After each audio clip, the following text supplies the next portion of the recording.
My Lord, I'm conscious of the time, so for your Lordship's note, I'd ask you to refer for the note of paragraphs 143 and 144 of our written case for the cases which are there cited on schemes of arrangement, but I'm not going to delay by going through those.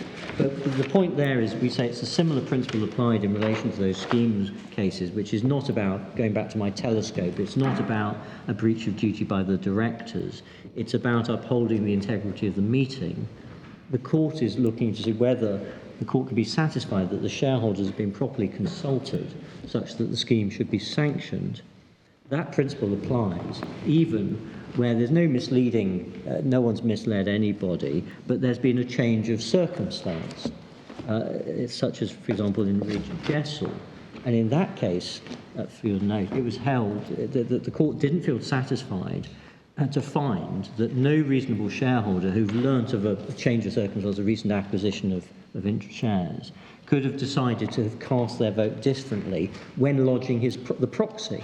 So again, that was the question they were concerned with, which is similar. It's quite a similar point to the one we have here. The question, again, it depends on the impact, the likely impact on the reasonable shareholder. And indeed, in that case, the consequence was that the members should be given the opportunity to reconsider and vote again on the scheme in light of the changed circumstances. For your note, it's 3674. Now, of course, that relief has not been sought by 1Globe at any stage. Also, just to look at another Canadian case, Gupta and East Asia Minerals, again another case on proxy battles for board control with each side producing circulars. Again, yes, an allegation of inaccuracy. What then happened was that the dissenters filed a supplemental circular very shortly before the meeting and requested additional time for the proxies to come in, and that was refused by the chairman. If we can pick it up at 2618 in the bundle.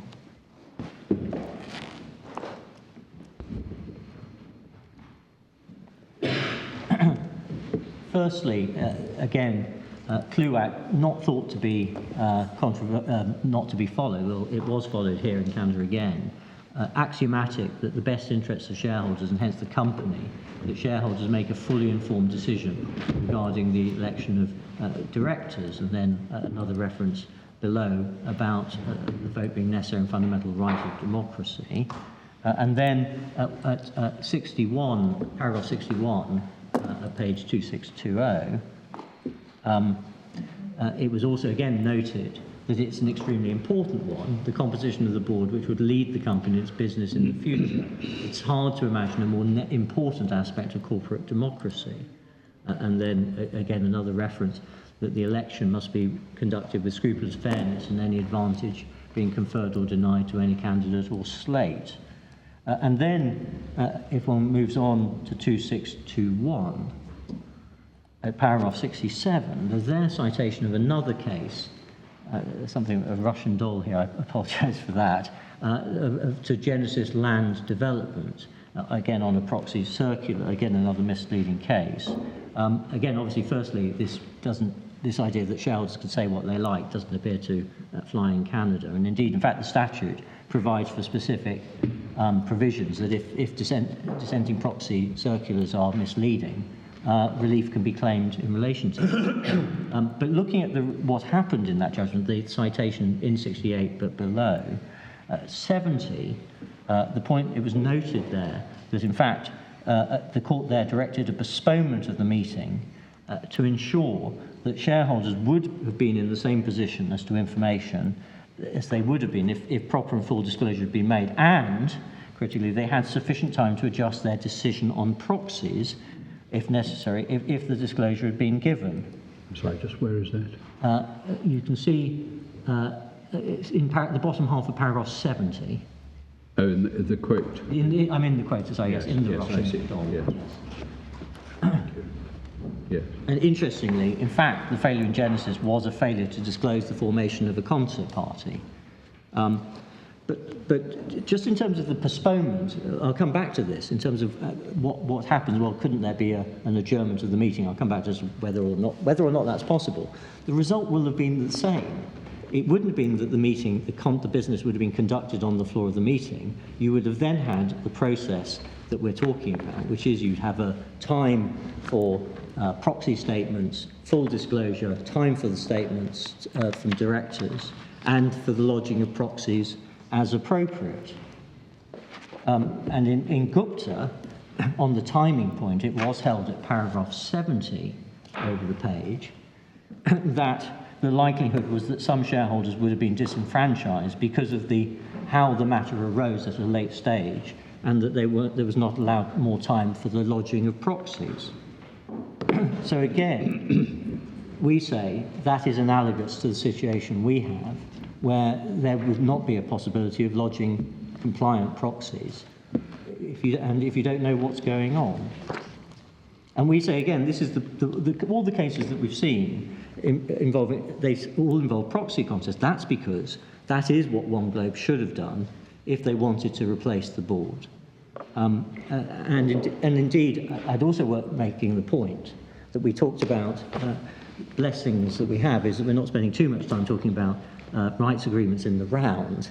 But of course, the rights agreement, a way of avoiding a valid proxy battle to gain control of a company, does not trigger a rights agreement. So you can get rid of the rights agreement by you have a proxy battle, a valid proxy, and you change the board, and then one can disapply the rights agreement. And it's expressly provided in the terms of standard, this agreement, indeed others, that is a way that you can do so. So the point is the proxy battle is the way these matters are dealt with. What happens is you notify the company of the intention to propose new candidates in good time. Then, indeed, the usual form is that proxy circulars soliciting proxies which comply with Regulation 15 would follow.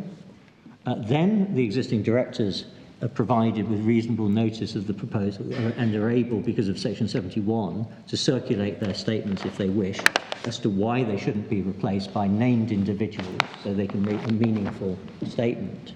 And indeed, of course, the dissenters can also put in a statement, a proxy statement themselves, soliciting proxies and say, no, they're terrible. We should get rid of them. And Jones and others, of course, are fantastic. They'll be much better. And of course, it also allows beneficial owners, we've talked about the mobile phone, that we don't have that problem.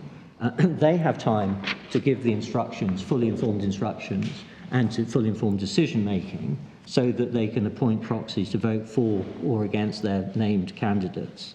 And then there's no issue at the meeting for shareholders being validly able to exercise their votes by proxy at the meeting in compliance with Regulation 15.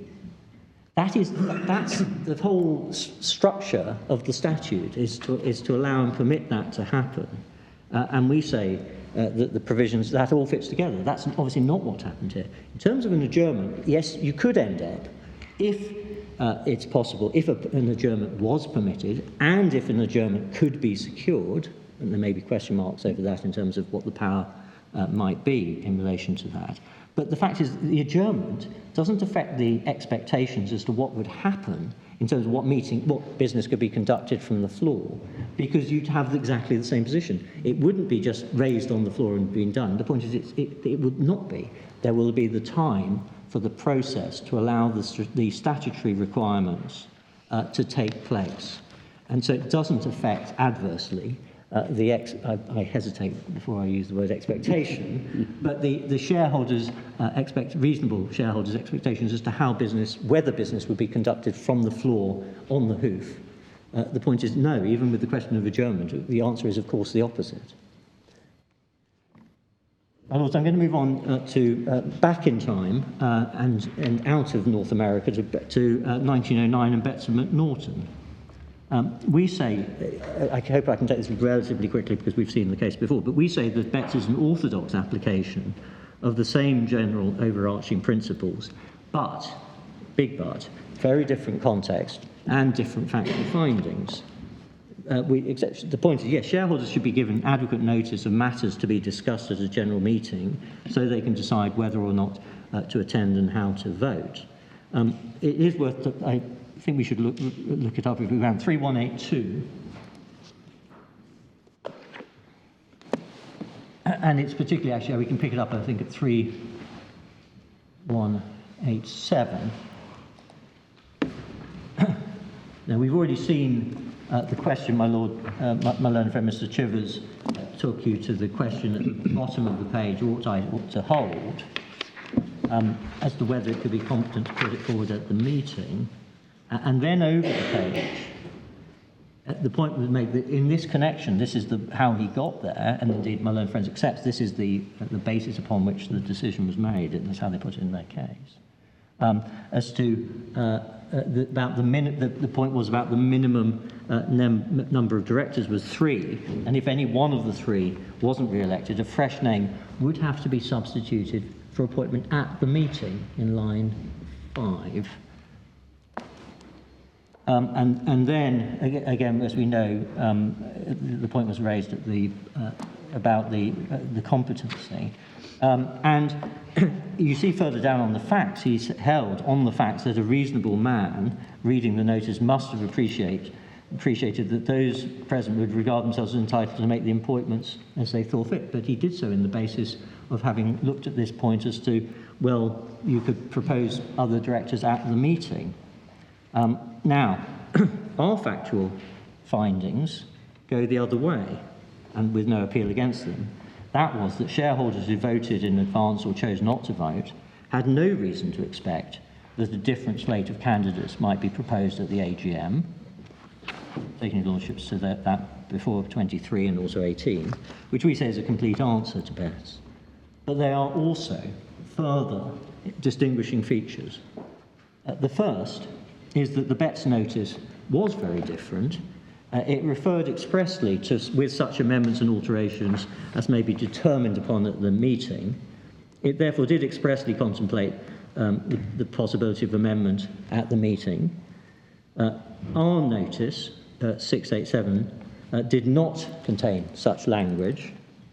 The notice did not countenance or foreshadow on its face an amendment to the resolutions at the meeting.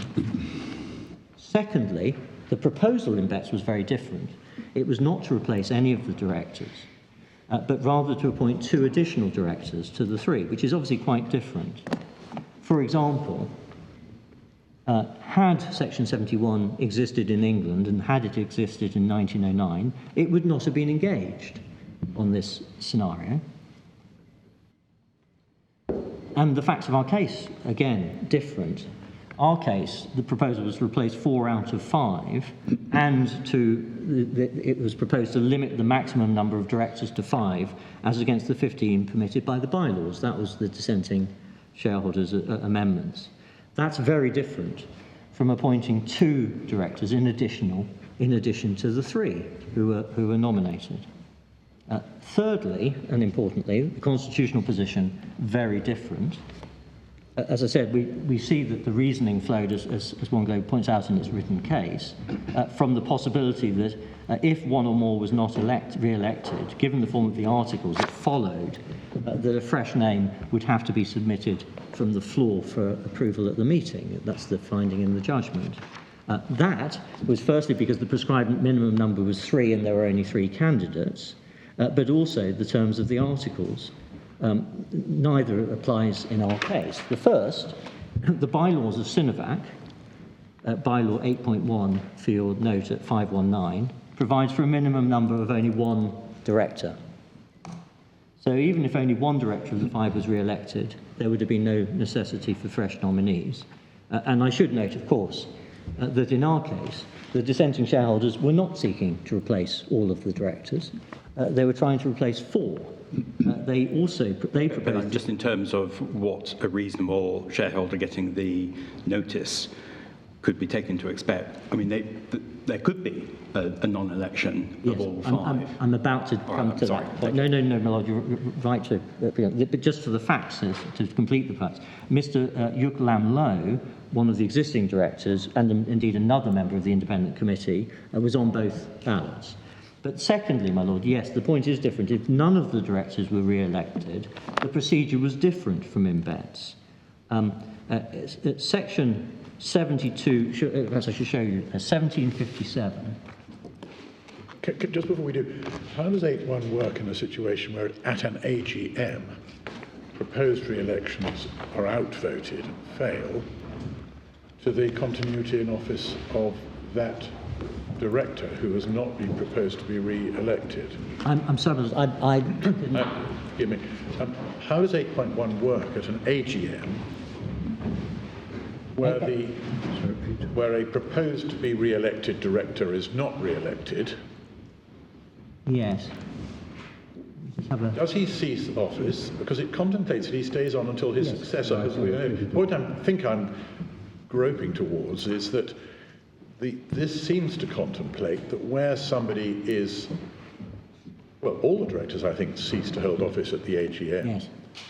It seems to contemplate that there will, generally speaking, be proposals for somebody else to replace them, to give effect to the last few words, and until his successor shall have been elected. Yes, well, for the successor being elected, that's where I need to take you to 1757, section 72. I don't know if this may provide the answer. I don't know if I've got the right reference then. Let me just... Sorry, 1757. So page 1757, which is the IBCA, section 72.2.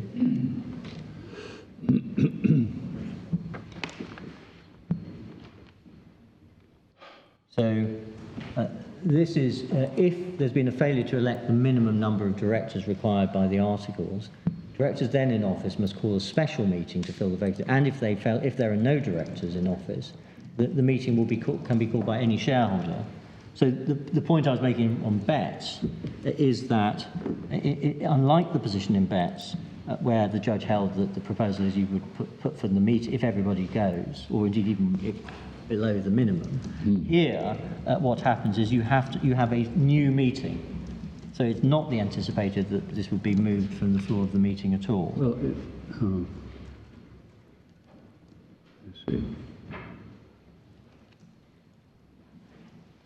Does that fully meet it? I mean, are the directors then in office? If they've not been re-elected,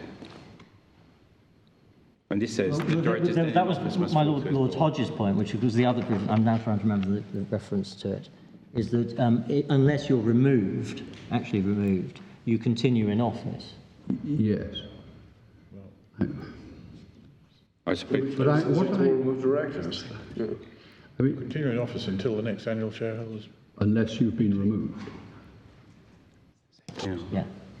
I mean, I suppose Section 72.2 does have a fail-safe that Yes. if there is no calling of a meeting, then any shareholder can call the meeting. Yes, indeed. But it does presuppose, I mean, it's a default provision. I mean, it's working on the basis that the minimum number of directors required by the articles will have been elected.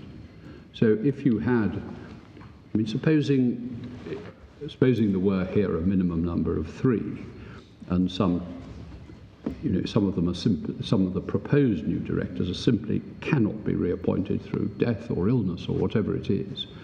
I mean, surely it's within the legitimate business of the meeting to put forward alternative candidates.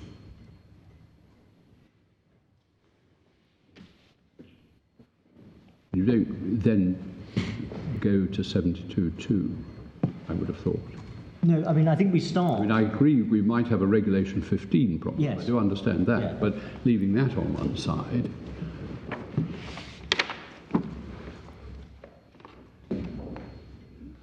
There's different scenarios. We say that the first scenario is that the point I'm making, of course, this is in relation to bets. We don't get into bets. Bets, it was not just substituting directors, it was adding to directors, almost a fortiori case, really.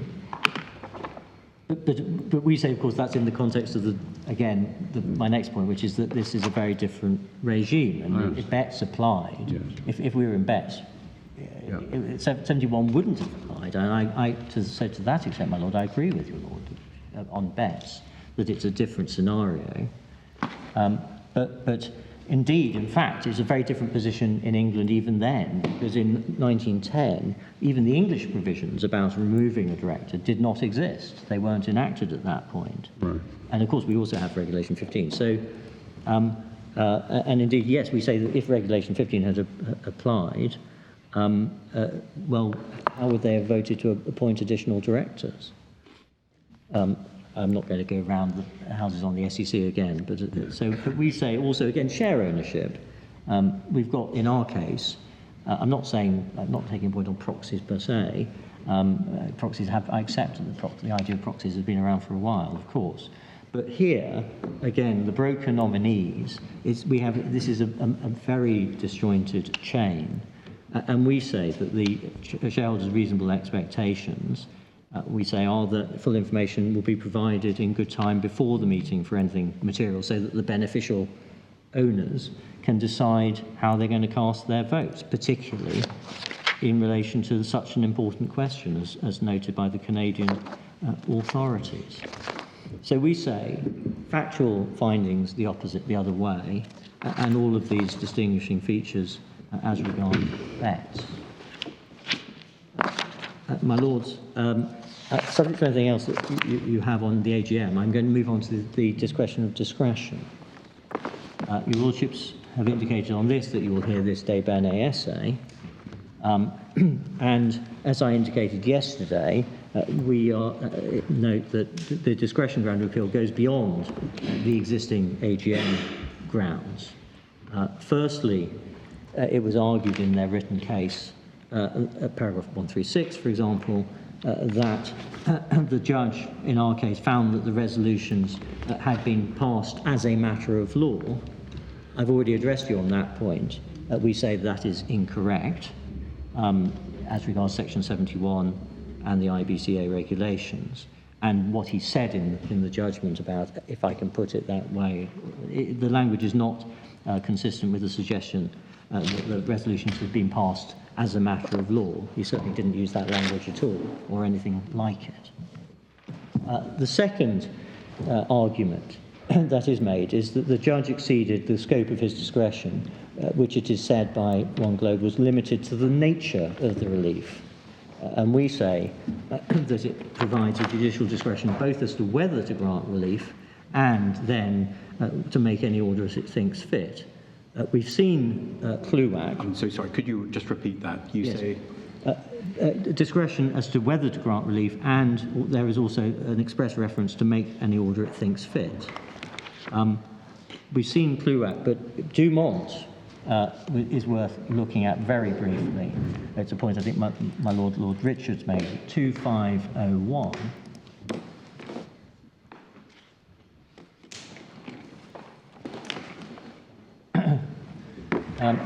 Because my learned friend says, no, it goes not just, it goes as to the, not as just to the nature of the relief, but as to whether to, he says there is no discretion as to whether to grant relief.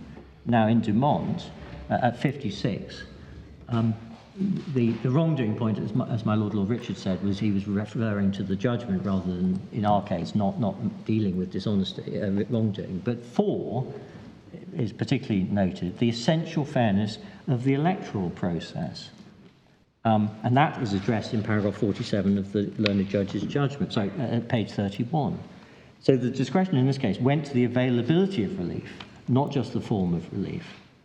And we say that we have something similar in a very different context, but similar kind of language in section 996 of the UK Companies Act in relation to unfair prejudice. But I mean, doesn't essential fairness of the electoral process in essence boil down to what divides you and Mr. Chivers in terms of what one could expect would be conducted at the AGM? Of course, but my Lord, the point I'm making here, I'm not making the substantive point, I'm talking about just the question of the scope of the discretion, because my learned friend's point on discretion is he's saying that the section, the question of discretion is only in relation to the nature of the relief, not as to whether or not to grant relief. And the point is here is that the court considered these factors and determined not to grant relief, which is the opposite of what my learned friend says the discretion is there. So we say the discretion is wider than my learned friend says. And of course, and the authorities also make the courts are entitled to have regard to the applicant's conduct. And we do say that, of course, that includes equitable questions of clean hands and so on. And the judges, I'm not going to get into the findings about secret plan. But we say that on discretion, the key point is that there is no proper basis for interfering with the exercise, the wide width afforded to the judge as to the exercise of his discretion. No one asked him to direct a new meeting. 1Globe did not do then, they do not do now. That remains the position. And we say that given the overall his findings overall, it cannot be said that it was outside the width of that broad discretion. He was faced with, as my Lord Hodge mentioned, this is adversarial litigation. He was faced with that option, those two options, and that was what he was asked. He dealt with that question. It cannot be said that's outside the breadth of his discretion. What's puzzling me is this. The effect of the judge's decision to make no order appears to have been at least understood to mean that the AGM was treated as if the incumbent directors had been validly re-elected. That's what the company was saying the position was, unless relief was granted.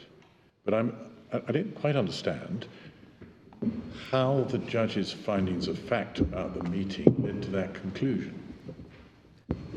Well, his conclusion was he refused. He just refused relief. He refused the relief. But the relief sought was on the basis that, in fact, the correct legal analysis of what happened at the meeting was that the incumbent directors were reconfirmed and re-elected into their position, and if so, by what route? Or is he simply saying, well, because I think the dissentients ought to be punished for having acted as a lot of pirate ambushers, I'm going to leave the incumbent board in place? It's certainly not just the latter, no. Well, can you help me a little bit with the former? well, we say that Because, can I just explain why? Even if the proxies failed to nominate the alternative directors, they were surely proxies enough to enable a vote against the reappointment to the existing slate. So it would have failed on the votes that were cast.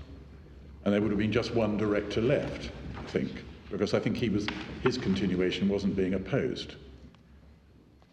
Well, I think there's a couple of points. I mean, the first point is all that he was faced with, he was asked to grant relief, and the only order he made, he didn't make declarations, cross declarations. He just denied the relief. So that's the first answer to my point. In circumstances where the existing directors have not been re-elected, it's an odd use of the power to reinstate directors who have actually been removed. Well, are they not? Well, no, my lord, because the vote was not declared that they had been removed. There was no declaration at the meeting. But there were more. Is this not right? More votes were cast against their re-election than in favour. The validity of the dissentient votes was not ruled upon. It was merely recorded how many there were, and the matter was being taken for legal advice, if I recall. Yes, that's right. And then the declaration, the decision. The company then did tell the shareholders, didn't it? Oh, the existing directors have been re-elected. Yes, I believe that's right. Yes. Yes. And precisely by what alchemy, we don't know. We don't know the reasoning that underpinned that. One might assume that they got advice that the dissentient proxies were invalid, but we don't know. Yes, but in terms of, yes, that's right. That's as far. I think that's as far as it went. It's the denial of the relief. Yeah. My lords, I'm conscious that I still have. I've just looked at cases. I mean, you've just shown us cases like Gupta and Genesis. Yes. In which, for various different reasons, things are alleged to have gone horribly wrong at a meeting. And the court just said, we better have another meeting. But it didn't say, well, I'm going to conduct a minute analysis of what, bearing in mind what went wrong and what didn't went wrong, the outcome of that meeting was. It said, it's all gone wrong, we'll have another one. But this was adversarial litigation. It wasn't suggested by either party. And these were the options he was provided with, and he decided the cases. You decide that we went through this before. So neither side asked for anything. No. And of course, what we say on discretion is there may have been a range of options, and maybe that your lordships, I can see some enthusiasm that might have been an option there. But to say that what he did, to say that the refusal of relief is outside the width of his discretion, we say is not right. It would be stretching matters too far, particularly in the context where neither side asked for it. I'm conscious I still have to circle back, and I'm just going to deal with the sections 161 and 163 points first. Firstly, it may be worth picking up 1763, section 163, because the first point I make is just to deal with what we're actually dealing with. This is in fact an argument only under 161 only, it's not under 163. Because when one looks at section 163, this is dealing with class rights. Now, if you only have one, there was only one class of share in existence, there was one class of issued share at the time of the adoption of this rights agreement, just the common stock. So, firstly, I think you can clear away section 163. Because that applies where we're talking about different classes. Section 161, I accept, is potentially more relevant, and that stipulates, firstly, at the beginning, in 161.1, that the articles may be amended, including for such matters as changing the name, restriction on the business, etc., new classes of shares, and so on. And then E, to change the designation of all or any of the shares and add, change, or remove any rights, privileges, restrictions, and conditions, including rights to accrue dividends in respect of all or any of its shares, whether issued or unissued. So I think the words that my learned friend relies upon is the addition and removal of rights, privileges, restrictions, and conditions. And we say that the adoption of the rights agreement and the issuing of the rights involved none of these things. One starts with the existing rights, privileges, restrictions, and conditions attached from the shares, which are derived from legislation and, where applicable, the articles. To see that, we have, I think my learned friend took us to sections 27 and 30 yesterday, but we should look at 28 and 29, which is at page 1748. Sorry, at page? 1748. Thank you.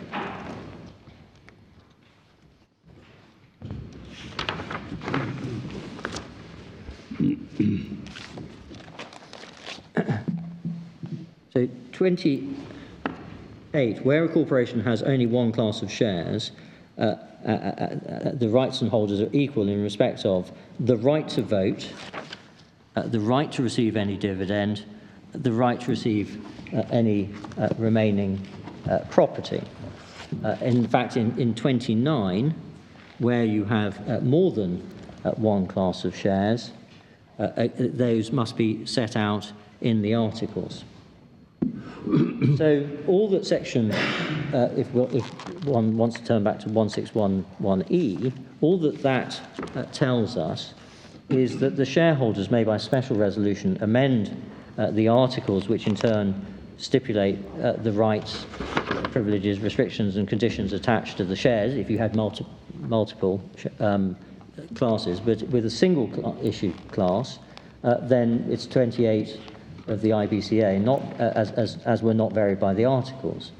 So if the company wishes to add or remove rights attached to the common shares, that is the voting right, the right to income, the right to capital, that would have required a special resolution and an amendment to the articles.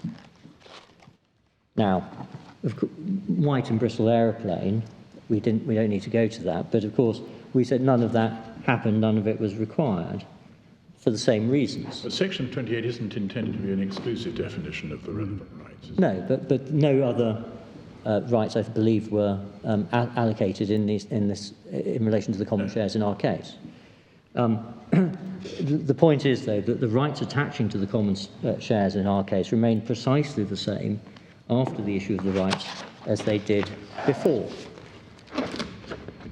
Our learned friend sought to overcome this in a number of ways. We say none of them assist him. First, there was an attempt to rely on the language of 1631C4 and to read that into 1611E. In the first place, there's no justification for the read across. If that had been intended, it would say so in the Act. But even when one deals with 163, even where that is in play, we say that you only get to 1631C4 if you pass through C. It's not a separate and standalone point. So there must already, for example, be options or particular voting rights attached to the class of shares, as referred to in C, and the point is that those cannot be removed or changed without the consent of the class. That is all as far as it goes. In our case, of course, there were none of those. The second argument my learned friend ran was that the common shares and the rights were two bundles of rights, and he said that the rights, the options, attached to the common stock, the common shares. It is correct, I accept in a limited sense, that under Section 3.1 of the Rights Agreement, it may be, my lords may want to see it, although it's not the easiest of documents, 531.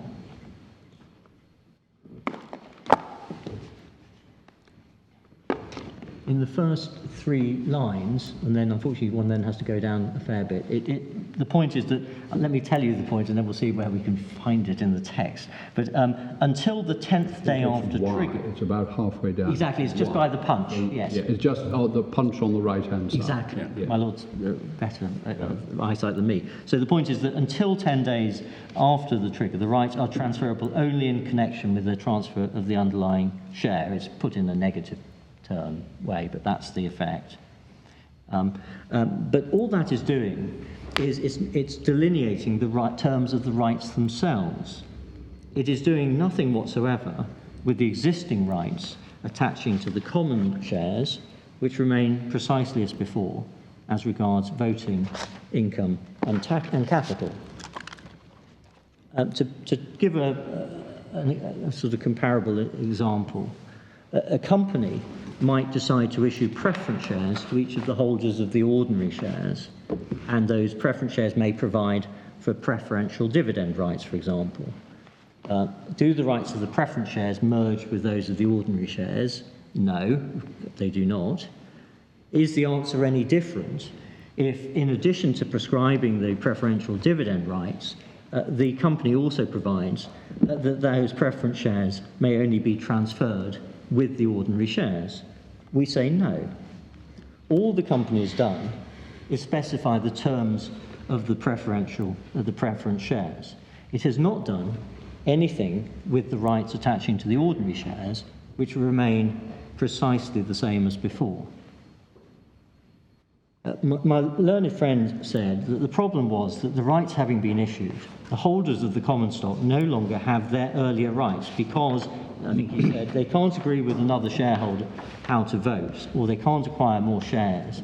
They can't exercise their rights freely, he said. The word freely gives it away. This is to do with the enjoyment of rights. The common stockholders had no right under the statute or the articles to form a concert party. They have no right under the articles or otherwise to acquire more shares. And indeed, obviously, so we say they may be adjacent in some way, but they're not varying the rights of the common shares themselves. Well, these are two different points, I think, that Mr. Chivers made. Just I'm trying to get it clear in my own mind. I thought his first point was that by issuing the rights, the company was adding to the rights of the ordinary stock because the rights were stapled to the ordinary stock. That provision we just looked at Yes. here. Yes. I mean, if they had not been stapled but could be separately dealt with, well, then I don't think that argument could run. But that's his first argument. Yes, that was And my... you say, I mean, it's right, of course, that it doesn't vary the existing rights. Yes. Mr. Chivers' argument is that it adds a right which wasn't there before. We say it creates, my example of the preference shares. There's Well, creation your of, example of the preference shares is a different way of saying the same thing. Yes.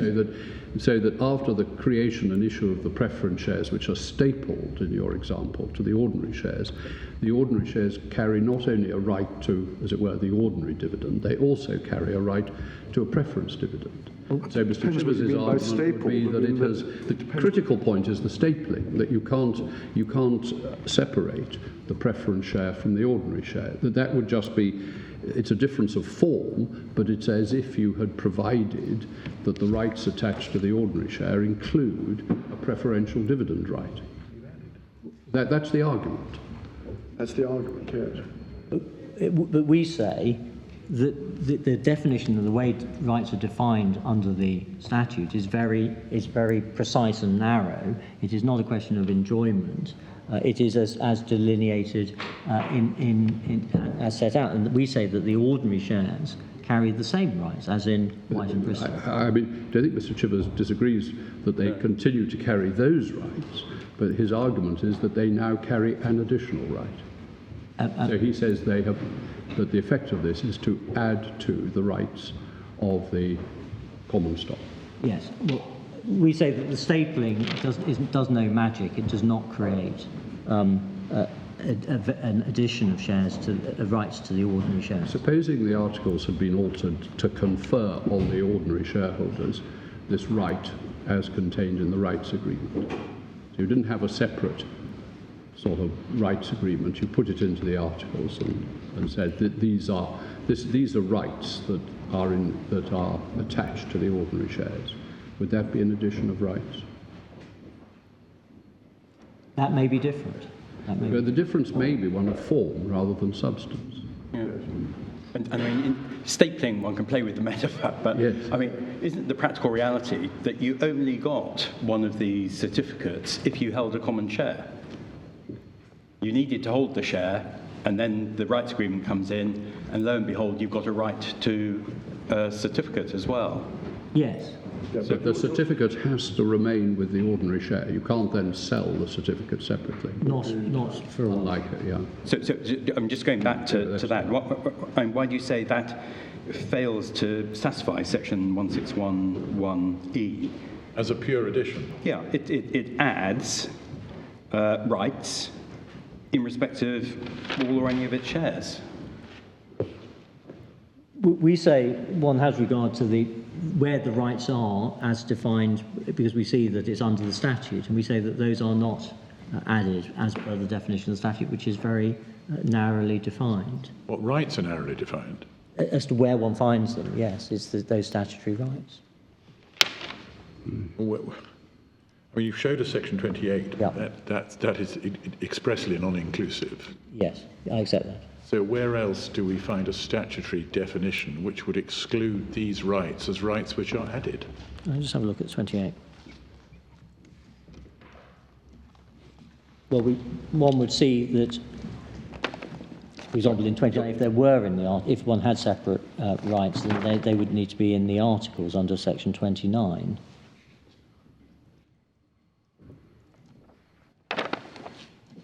But can it be an answer to a complaint that you have without a special resolution added rights to say, oh, well, they're not in the articles either, so we're not doing anything wrong? Yeah, I mean, it might not be said that Section 29 reinforces the fact that these things ought to be dealt with via a change to the articles. The articles define the relationship inter se of all the shareholders. That's why they're so important.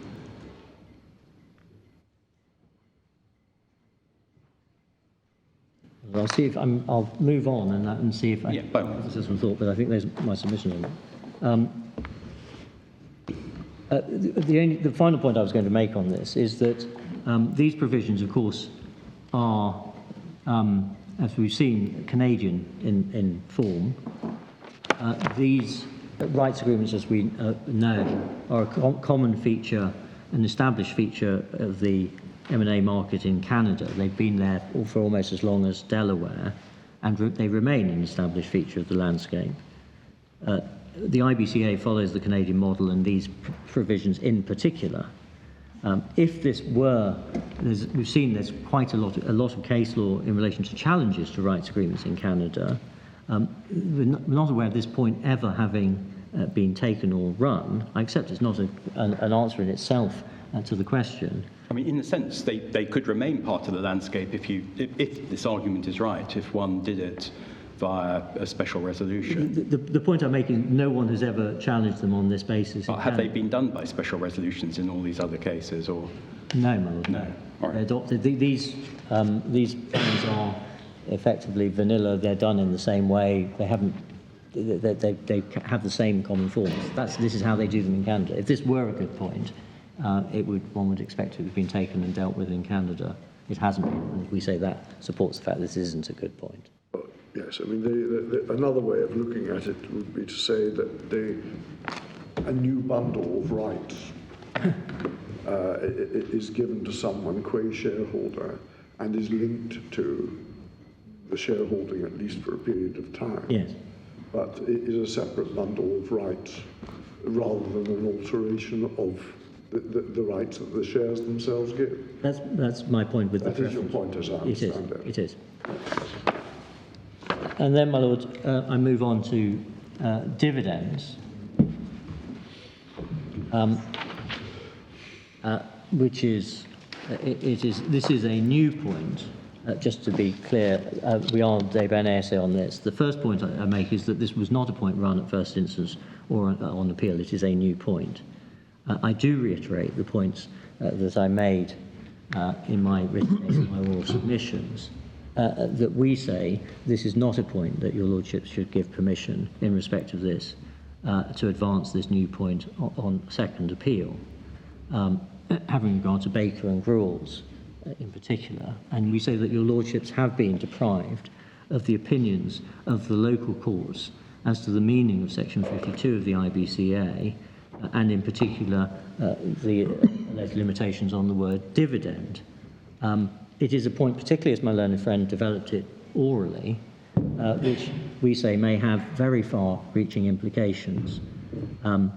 Firstly, both as regards rights agreements, of course, in place, but also as regard the payments of dividends more generally.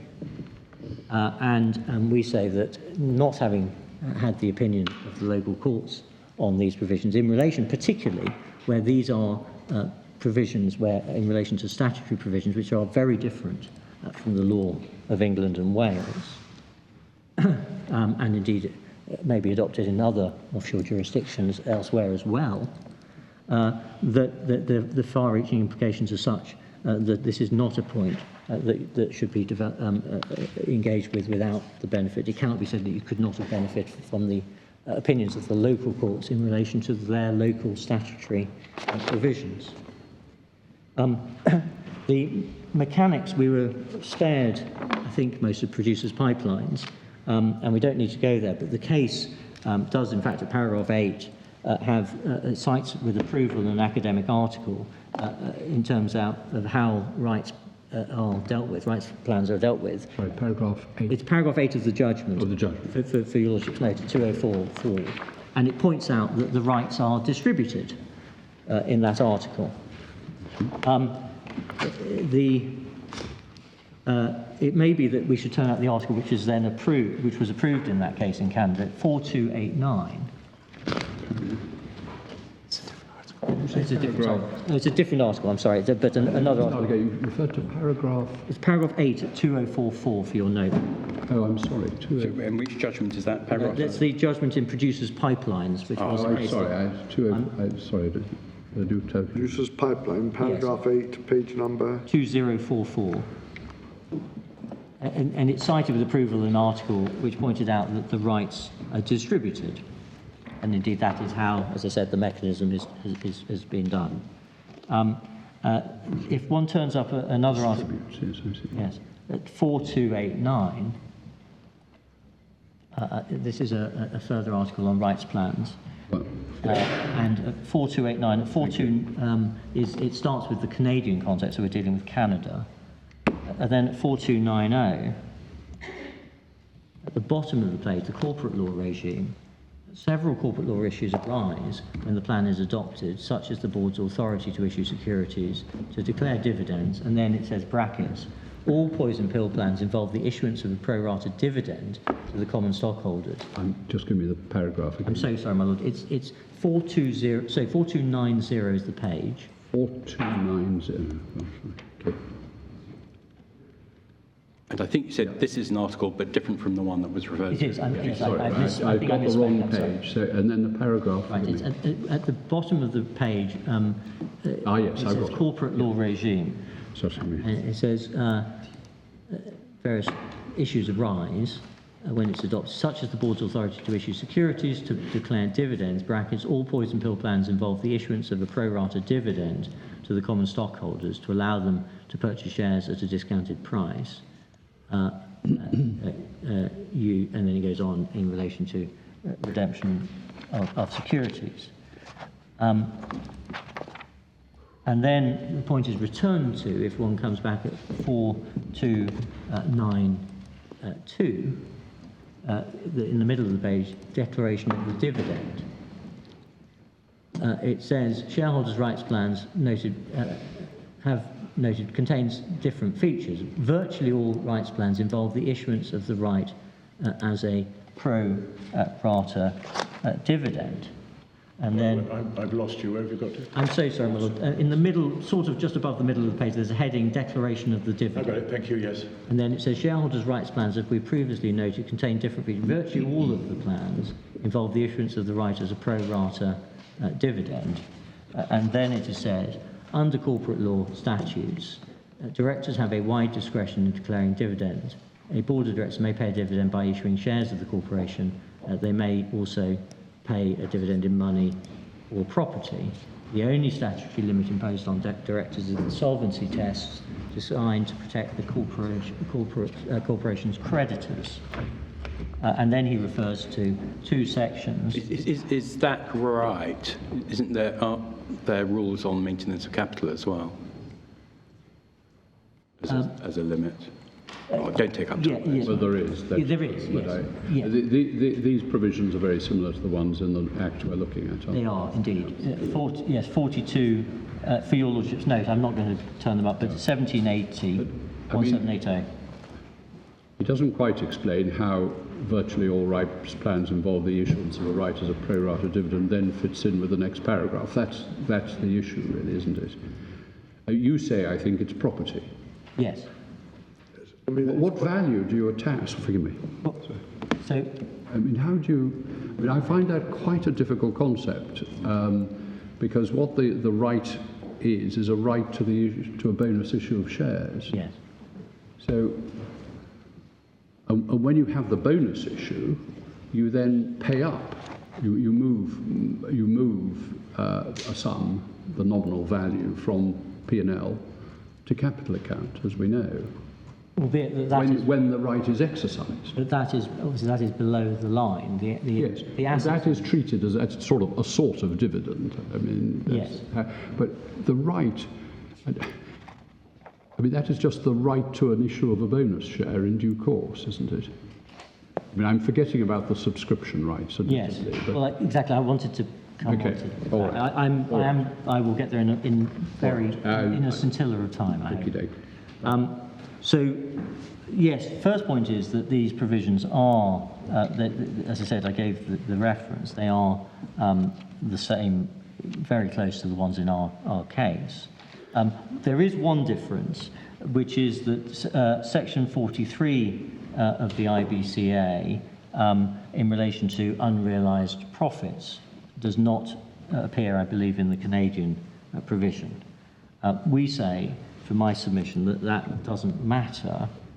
I accept that it does on its face appear to extend the solvency test in Section 51 to also prohibiting a payment out of unrealised profits. But we say there's no suggestion, I think, we say it's not in play because there's no suggestion that the grant of the rights involved the payment of a dividend out of realised unrealised profits. So for our purposes, we're dealing with effectively, essentially similar, if not identical, provisions. As I said, obviously the first point is appears to be no difficulty in regarding the issuance of rights under the Canadian provisions as involving... We're just having to take on, as it were, on faith almost, that all their provisions about maintenance of capital are the same as the ones in Antigua. When we look at one in particular, we know it's not. My understanding is that it's largely based around solvency rather than the English code, which I'm going to come on to. Absolutely. And this is the point, which is that it's very different because the English code provides for realised... My learned friend made submissions about realised profits, which I'm going to come on to. That is not the Act. The English Act refers to dividends being required to be paid out of realised profits. No such provision appears in the Antigua provisions. And the point I'm making first on this, I'm going to expand on it, that given, we say, is that your lordships, again, on this point, have been deprived of the benefit of the opinions of the local court on the issue of far-ranging impact on the law of dividends, potentially, which we say, again, without the opinion of the local courts, justifies the refuse of permission. And we say, well, even then beyond that, we say there are two reasons why the argument fails. First, he's wrong to say the issue of rights fell outside the scheme of Section 52. And my learned friend, I don't say this is in any way improper, but he seems to have his point both ways.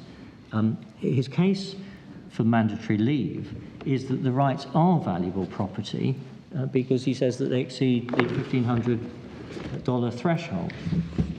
And we say that it is clear on the face of the Act that the shares are property. Firstly, when one looks at the definition within Section 52, which does not have the gloss it doesn't say property of the company.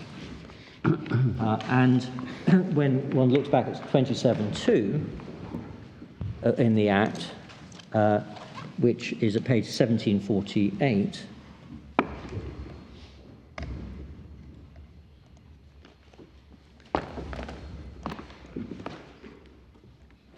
these are that shares in a corporation are personal property.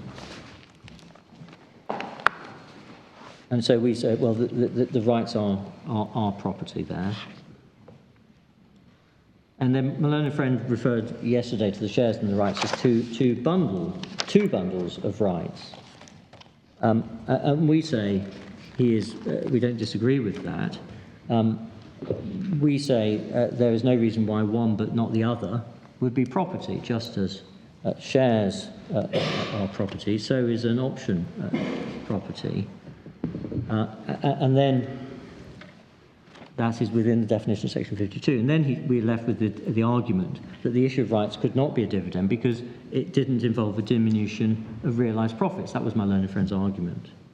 And we say one can well see why, out of an abundance of caution, if for no other reason, the company would characterise the issue of the rights as a dividend. And no disrespect is intended to my learned friend, but had the company not characterised it as a dividend, I'm sure he would be arguing before your lordship that there was a transfer of value which could only properly have been made by way of a dividend. That may be a more common argument to see. What we say is that when the rights are issued, that the creation on issue is to grant the holders a series of rights against the company if and when the trigger right occurs. In that eventuality, the holder of the rights obtains the right to subscribe for shares under the flip-in provisions at half price, and that is section 11.1.2 for your lordship's note, page 539 of the bundle. Now that generates a liability on the part of the company in two respects. First, it is obliged to issue shares at less than market value, and if it fails to perform that obligation, the rights holder will have remedies against the company. And then second, if the company has insufficient authorised shares, section 11.1.3 provides that this may lead to a substitution with cash or other assets of the company or debt securities of the company. For your lordship, I can turn it up if it's helpful. It's page 540 in the first 4 lines. Perhaps it's worth. Oh, yeah. I think it's in the first 4 lines there and a bit further. Yeah. Yeah, and it's in the, and again at the whole punch one. Yeah, substitute for the adjustment for cash, other assets, debt securities. Sorry, it's hard to see. You say this creates a liability. Yes. And well, I'm not quite clear where at the moment in this we have mass of text does that. Let me try another, because the same provisions apply in relation to the exchange under section 27 at page 540. No, sorry, not 540. I wish I'd show you lordships too. Well, section 27 is 1748. Yes. If you mean section 27 yes. of the Act. I think it's the right. 560. 560. 560. Sorry. Oh, I see. Yeah.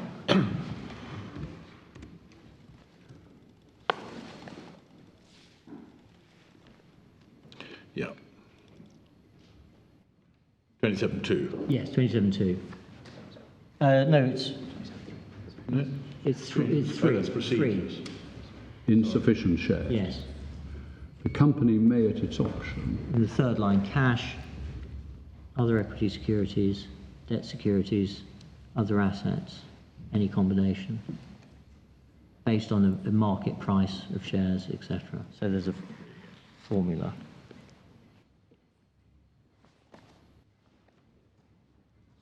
So we say... yeah, it's actually, I think probably the bit you want is the second sentence, because that just gives the company an option. Yes. So it doesn't create a liability. But the second sentence, I think, does, in the event that shall not be sufficient common Correct. shares, but unissued, the Yes. company shall substitute. Exactly. Yeah. It's mandatory. Exactly. So we say that at the time that the rights are issued, the contractual legal relationship is created, and the company becomes subject to a contingent financial obligation in relation to its assets in favour of the holders of the rights. And we say it was right to describe that as a dividend. Well, yes. Yeah. And in any event, we say that so far, as well, of course, that we say that as far as my learned friend is reading into section 52.2, reading that into 52, it's a non sequitur. We also say that he is saying, well, you read 52.2 as saying that paying a dividend, a corporation must pay it out of realised profits. That's my learned friend's submission. We say the legislation doesn't, as I said, it doesn't follow the English model. Section 830 of the English Companies Act requires that a distribution must be out of its accumulated realised profits. If Antigua had wanted to adopt a dividend process which was dependent upon it being out of realised profits, there was, of course, a very good model for it. Sorry, just what's the significance of all this? Well, my point is that the dividend process is by reference to solvency statements, and so the process... It comes out of something. It comes out of profit. It can't come out of capital or capital account, we're told. So it comes out of profits. And you say, well, you've here got this right. It creates a contingent financial liability that might be worth a tiny amount. Yes. But nonetheless, you say it's worth something, and you've got to have profits equal to that. That's this is a separate point, but yes, I agree. My main point it doesn't really matter whether it doesn't. It does have to be out of realised profits, doesn't it? Just to short circuit this. It can't come out of anything else. Well, my lord, my first point is, well, the answer is it's not easy because we haven't had, this is a different code and we've had no well, I know, guidance. but I mean... anyway, my first point is my main one. Well, it has to be profits because of the capital maintenance. Yes. Capital maintenance. I see the point. point about return of capital and the common law. It's very odd having a ban on doing it out of unrealised profits. If it doesn't Well, sue, you've got to do it out of profits. Yeah, there it is. There it is. There it is. As I said, but the final point, my lord, is we say that, which was my point yesterday, this doesn't take us anywhere. 1752 is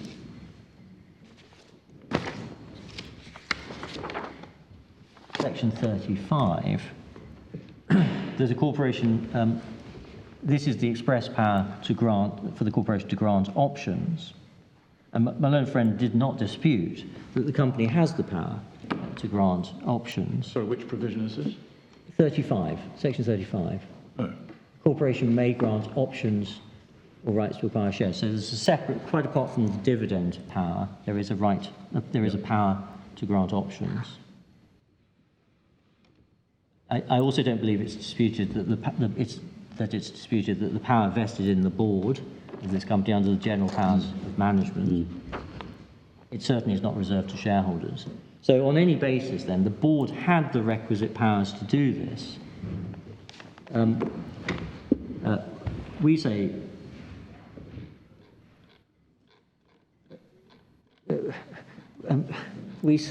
that frankly it would be absurd to say that where the board actually had the powers to invalidate this would be quite wrong What provision are you relying on for the 35. 35? Yes, 35. They could have used that power. Yes. They didn't. Well, Is that right? we say that there is no doubt, if one looks at the certificate, there is no doubt the board understood that they were seeking to grant the common shareholders the rights and option, and they believed that they had the power to do so.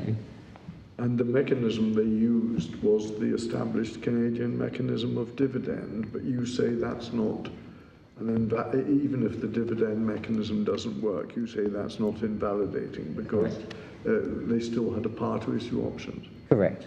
The fact you misdescribe something in a recital doesn't mean that the operative clause is ineffective. If you've got power to do what's set out in the operative clause. Yes. Yeah. Well, I mean, the way I take it, and your reference to the Canadian literature seems to back this up, they purported to declare a dividend. Yes. That was the power that they were consciously exercising. What you're pointing out is, well, if that's wrong, they could have done it under Section 35. Yes. Yes. Now, is there any authority you can cite to us which is helpful in making that bridge where a person with authority to do X uses the wrong power, it's to be treated as having been done under the correct power? Because that's the point you're engaging here. Well, the other, not on. I see the point. I can see the point about it, obviously. But I just wondered if there is any authority that helps us in saying, well, the power is nonetheless validly exercised because although it was exercised under Power A, it could have been exercised under Power B.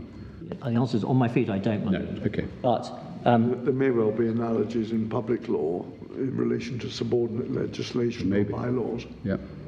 Well, There might be in trust law or in maybe even in company law. I mean, it must be a situation that's occurred many, many times in many different contexts where you have a range of powers which... well, I allow mean, something to be it's done. maybe, I don't know, I'm going to float it and then expect to be shot down. I'm thinking of the point about, well, where directors exercise a fiduciary issue duty but don't have regard to something that, if the result would have been the same, it's only if there is no way that they could have reached that decision that the power will be invalidated. The exercise of the power would be invalidated. I was thinking, it was the public law point that made me think of it. Yes, but of course, that may be based on the discretionary nature of the judicial review remedy rather than black letter law. Yes. I mean, the only point which I would, this discussion highlights slightly,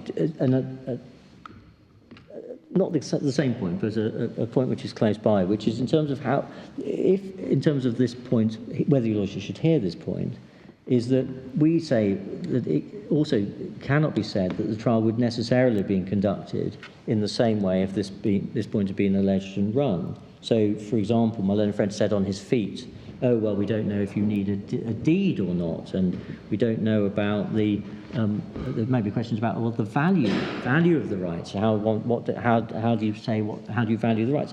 That may be a question which might have been explored at trial. There might have been evidence as to value that might have been... I think you're allowed to make your rules point in relation to this as well. Well, I've already... We've been debating what the position would be, but presumably it'd be Antiguan law which would govern. And... I mean, on the face of it, it would look as if the board would have power under Section 35 to do this. Yes.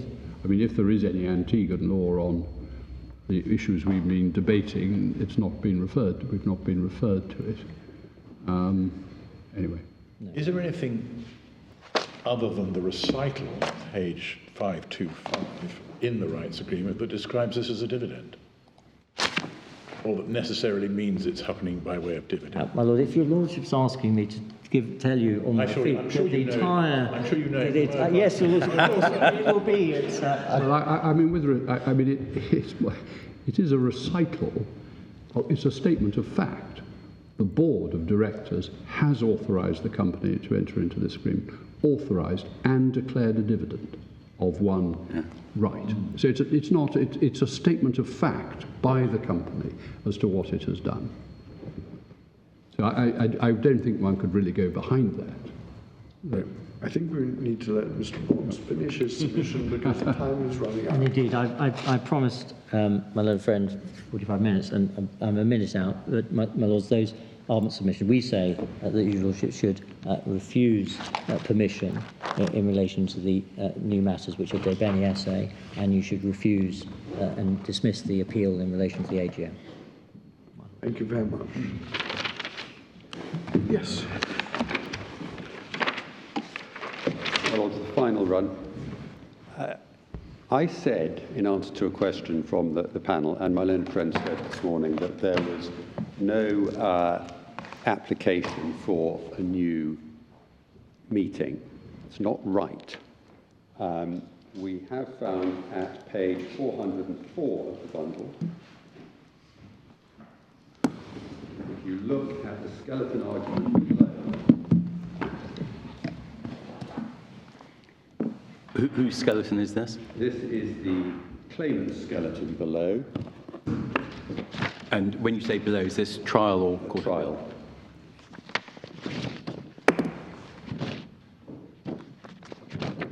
I'm sorry, it's not at page 404.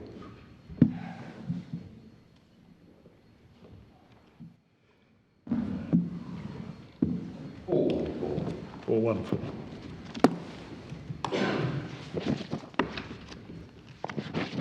This is the skeleton argument starting at 413, and at 414 a procedural history is given. And you'll see halfway down at 14, on the 13th of March, 1Globe issued the claim form and statement of claim. On the 10th of April, 1Globe filed an application for urgent relief seeking an order declaring the result of the disputed election, an injunction restraining the incumbent directors from acting, alternatively, an order for a new election of directors. So the court was asked to order a new meeting, and that was refused. Asked in the initial application, but... by way of injunction, and that was refused. So the company clearly opposed the order of a new meeting at the time. But that didn't come back, as I understand it, that didn't come back into the substantive hearing. It didn't come back at the substantive hearing, but I just wanted to make it clear that that had been asked for fairly proximately to the hearing, or more proximately to the AGM, rather, and that was refused by the judge who was the trial judge. I say it was refused. I'm afraid I don't know what happened. All I can say is it was asked for. But in any event, the argument which developed before the trial judge did not advance that as a fallback. No, and that it may have been, and I don't know, it may have been because on the 2nd of July, so 4 days before that hearing, the company issued additional shares to the management shareholders. And it may have, I don't know, it may have been thought that it was said at trial below that had been done in anticipation of the injunction application. So and that's something separate from anything done under the rights agreement? Nothing to do with the rights agreement. So it's under the pipe. We've referred to it in our written case. Right, okay. It's under the pipe. And I'm not suggesting that any of this is material to anything that we need to discuss today, but it's simply contemplating that it may be that affected the minds of people thinking, well, will another meeting do us any good, given that additional shares have already been issued now? I'm sorry, just to correct my friend, the shares were not issued to the management shareholders. Sorry, the management consortium shareholders.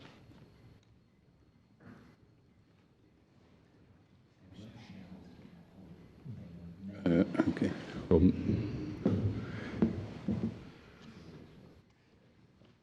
Well, members of the management consortium, let's put it like that. But at any rate, I'm just speculating that it may be that it wasn't run below because the shareholder base had changed since the AGM. Now, it's perfectly possible, in fact, to craft relief, to have a meeting held with a record date as at the earlier date. That is possible to craft that relief. But I'm speculating that this is why that is something that wasn't pursued and a new meeting.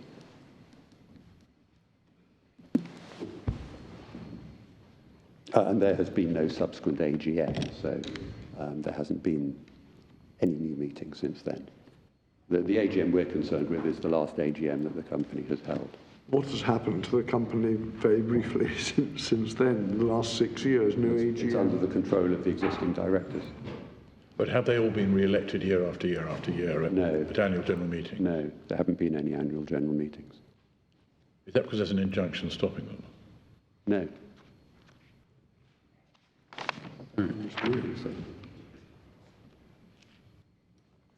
Anyhow, my lords, can I deal with the, in the little time available? It seems to be the company's case that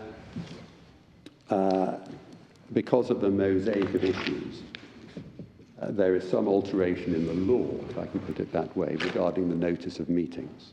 I think that's where my learned friend ended up, though he did continue to talk about expectations.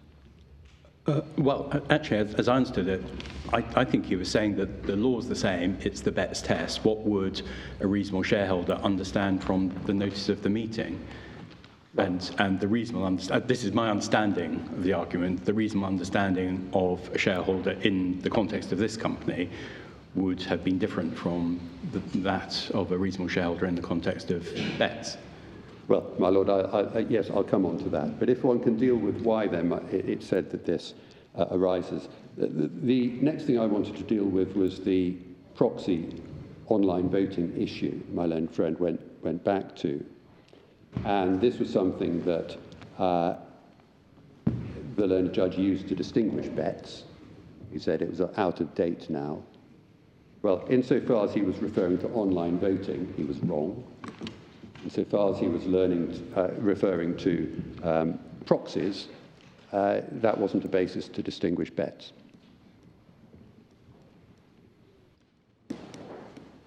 The next point to raise is that my learned friend went to the Canadian cases in relation to Section 71(2), the Kaiser and Olsen.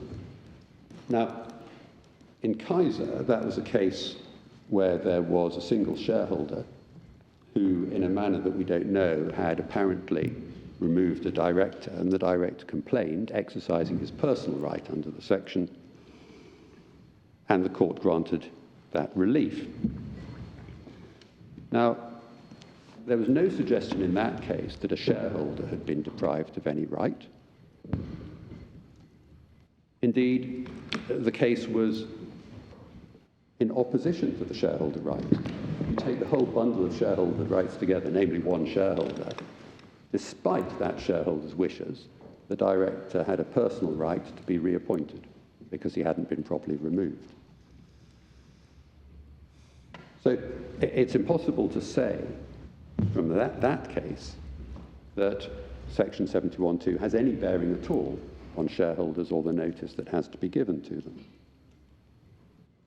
So far as Olsen is concerned, as my lords pointed out, the key there was the fact that there was an express connection in the statute between sections 1232 and 1041, as it was in that case. And that's at paragraph 30, where the Land Judge says, I find the procedure used by... So sorry, could we have the bundle of references? So sorry, it's 2831. Thank you.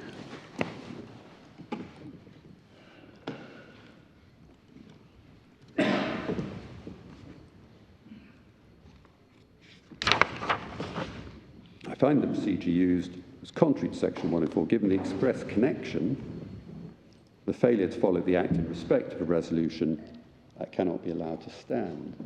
So it was that express connection. He wasn't taking any implication from it. It was express. Here, there's no connection between Section 71 and Section 109. Again, 71 is a provision, and the cases show it's a provision, my learned friend has relied on, for the protection of the director. And even in Olsen, there's no suggestion that shareholder interests are engaged. Again, this was contrary to shareholder interests. This is the director standing against the shareholders. So you simply can't glean anything from those cases at all that Section 71 has, or is intended to have, any reference to notice or to shareholders' interests. So if you're looking at the landscape in terms of expectations in relation to 71, no shareholder looking at Section 71 will say, oh, well, there's something that makes me expect that if there's going to be a replacement, I will get notice. Now, my learned friend seems to accept that the shareholders can, at an AGM, remove all the directors, and they don't need to give any advance notice of their intention to remove any director. He seems to accept that, at an AGM, the shareholders can, without giving any notice, appoint additional directors. But apparently the only thing they can't do without giving some additional notice to shareholders is remove some and appoint others.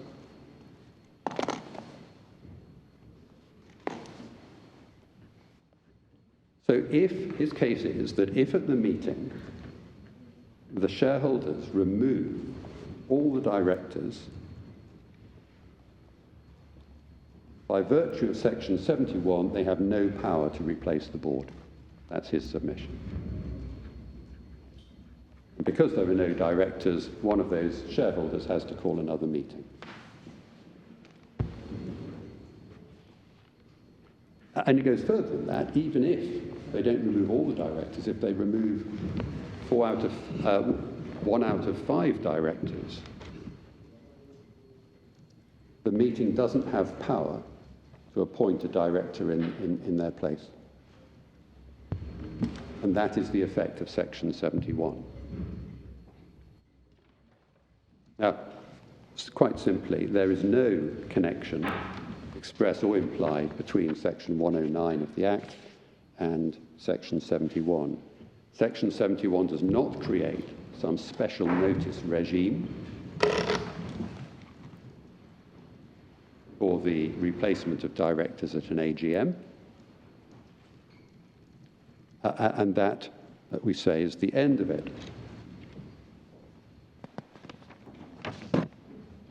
So far as Regulation 15 is concerned, this is about authority. This is about authority. I should say, incidentally, it can't be suggested that Regulation 15 is implicitly amending the provisions of the Act. It's a regulation made under the Act. It can't in any way affect. You can't imply from Regulation 15 anything into the Act and the notice provisions of the Act. So this is a provision about authority, and it's clearly there to protect a shareholder who was given a general authority to their proxy to say, well, that proxy should not, without the consent of the shareholder, appoint someone that the shareholder doesn't approve of. That appears to be the purpose of that provision. But it's there for the protection of the appointor. That's the person who can complain about this. Now, it's possible, of course, that the chair of the meeting might say, I reject your proxy on this vote because it doesn't comply with the regulation, and I can't be sure that you, the proxy, have the authority from the shareholder to vote in favour of this particular director because he's not named on the proxy. One accepts the chair of the meeting might take that position. This chair didn't. That didn't happen at this meeting. So, if the chairman has... He didn't either at the meeting or in the sort of consult lawyers process that followed. There was no rejection of the proxy by the chairman, either at the meeting or afterwards. So the proxy wasn't rejected. Do we know by what legal reasoning the company upheld the continuing appointment of the incumbent directors? We don't. So we don't know whether the proxy argument featured at all in the legal advice they got. We don't know, but if there were to be a rejection of the proxy, one would have thought the proxy and the proxy holder would have been told about that. At any rate, at the meeting, the proxy was not rejected. But if you read the transcript, the main reason why an outcome wasn't announced was because the chair wanted legal advice about the validity of the proxies. Yes, Certainly. That's why I don't think you. But we don't know. We don't know. Can't say that the proxy didn't feature of the decision of the company. No, my lord. All I can say is that this proceeding hasn't proceeded on the basis that the proxy has been rejected or is somehow invalid. And the judge didn't himself rule on the validity of the proxy. So what we're concerned with actually isn't this particular proxy. We're concerned with my learned friend's general point that Regulation 15 gives rise to some expectation on the part of shareholders that they will receive advance notice of the appointment of directors. And that must apply not to the replacement of directors point, which we've been talking about under Regulation 71, but it must apply to the appointment of any director, if it's right, because it only applies to the, or auditors, it only applies to the appointment. Now, even if a proxy had been lodged with the name of the proposed appointee 4 days prior to the meeting, as the notice of meeting required, it would be too late for any other shareholder to lodge a proxy. In any event, they wouldn't have time.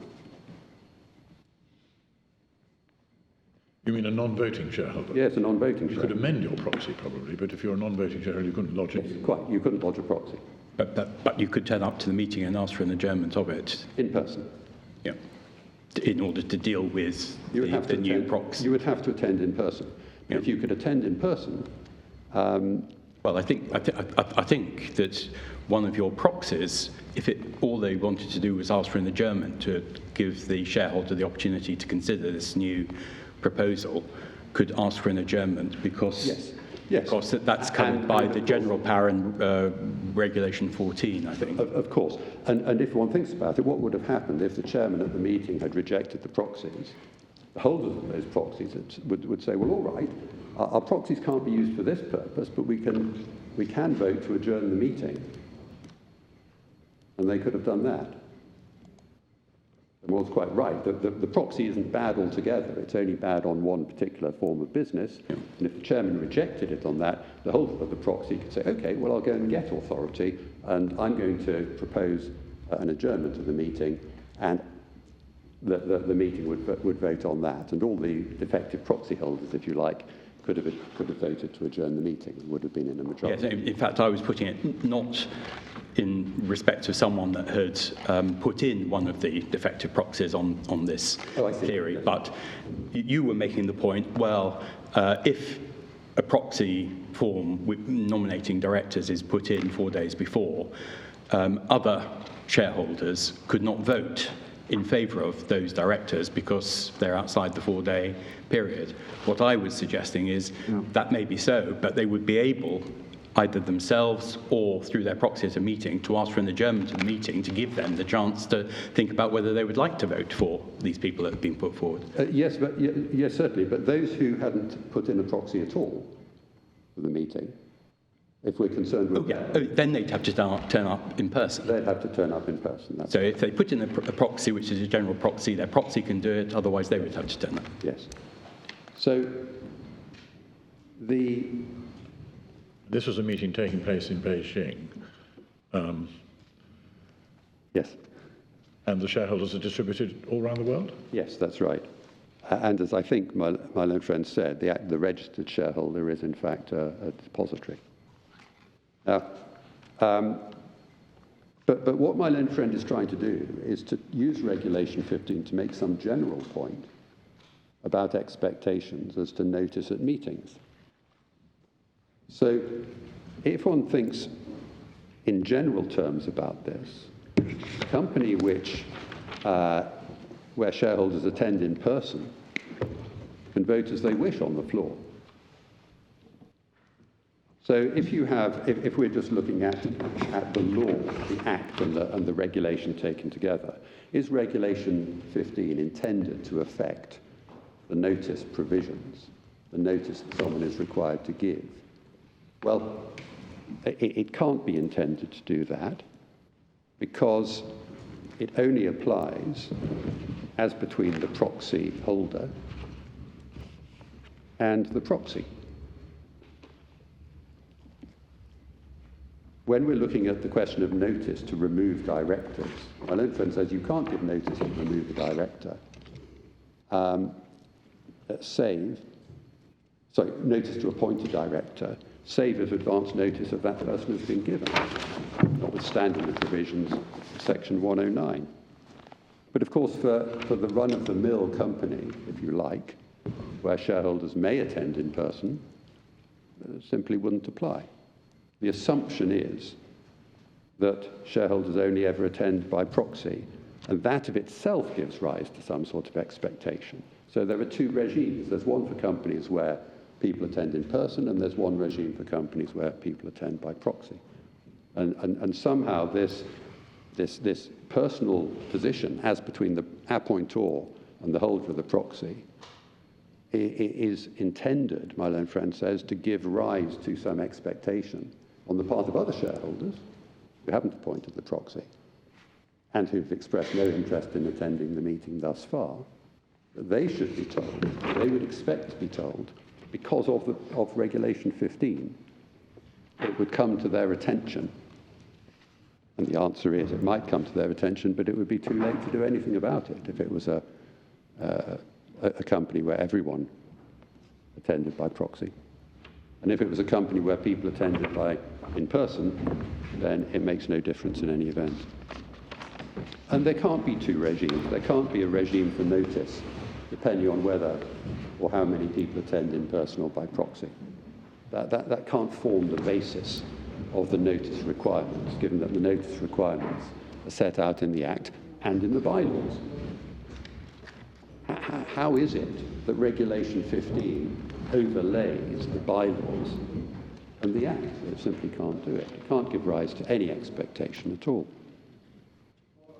So then we come to the point, of course, that even if there was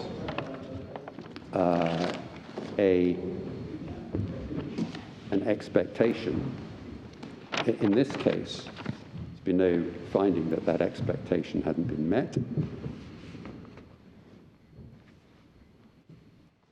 And then my learned friend throws into his mosaic, as he put it, the US securities law.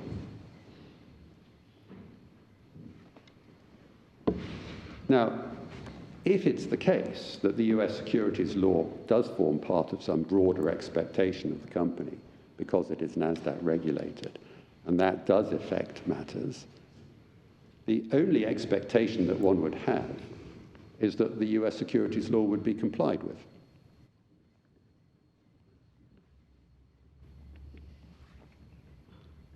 And it's not suggested that the US securities law or any relevant provision relates to how much notice or what notice of business must be conducted at an AGM.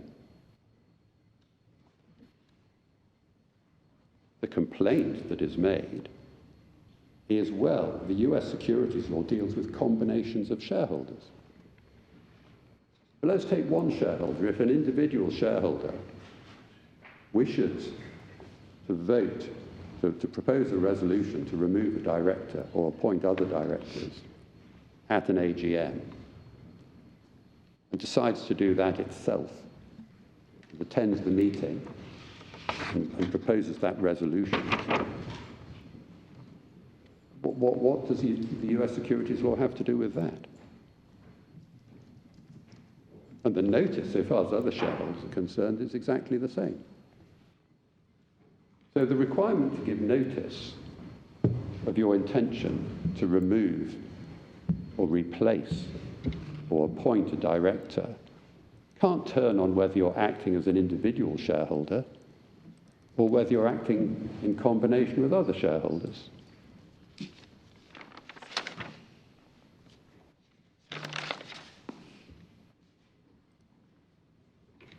And it must be said that the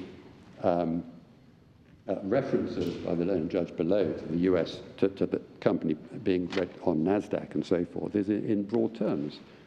He did not exercise his discretion on the basis of any specific provision of the US securities legislation.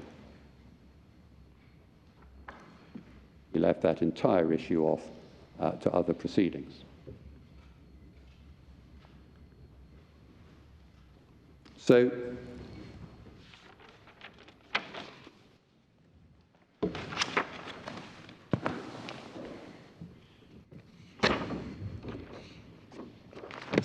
well, that, I hope, deals with the position of the US securities law. Then we come to the question of adjournment. There are common law powers that the chairman has to adjourn a meeting.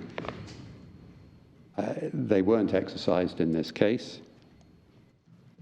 It would have been possible, had the proxies been rejected at the meeting, for the proxy holders themselves to seek an adjournment of the meeting, if all that was lacking was a question of authority.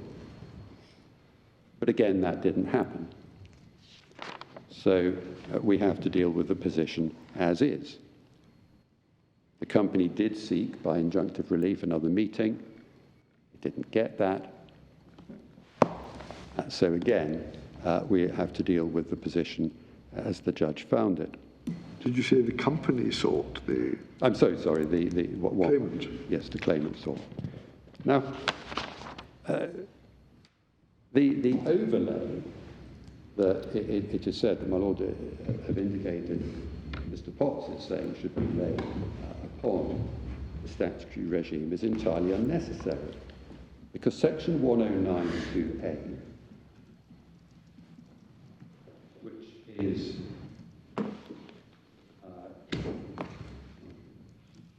if you have the new entire act, if I can put it that way, as it says to you, you can then see the overriding line. So you can see the Which page? It's page 50 of the document. Yeah. Thank you. And you see that 109(2)(a), well, notice of the meeting shows which special business is to be transacted sufficient detail to permit the shareholder to form a reasoned judgment thereon. So the test that my learned friend wants to import is already there in the statute in respect of special business. And that is the point that deals with Gupta, it deals with Betts, it deals with all cases where notice of that business is being given. But it can't relate, it can't be affected by the company's notice of the AGM. The company's notice of the AGM is a notice of an AGM, and the business that the company says is going to be conducted at that AGM, and whether the company says that includes amendments or whatever, it's neither here nor there. The shareholder is entitled to raise such business at the AGM as the statute and the bylaws allow them to raise. And there is no requirement that the general nature of that business, let alone the specific nature of that business, as my learned friend would have it, has to be disclosed to the shareholders.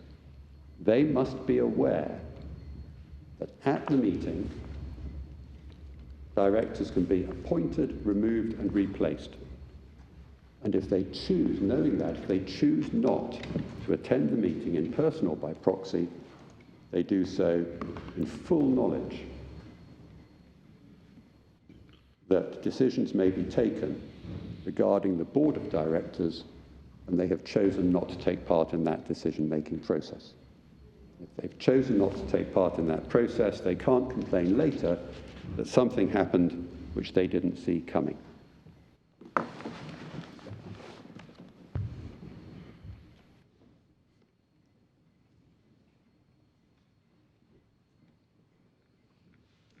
So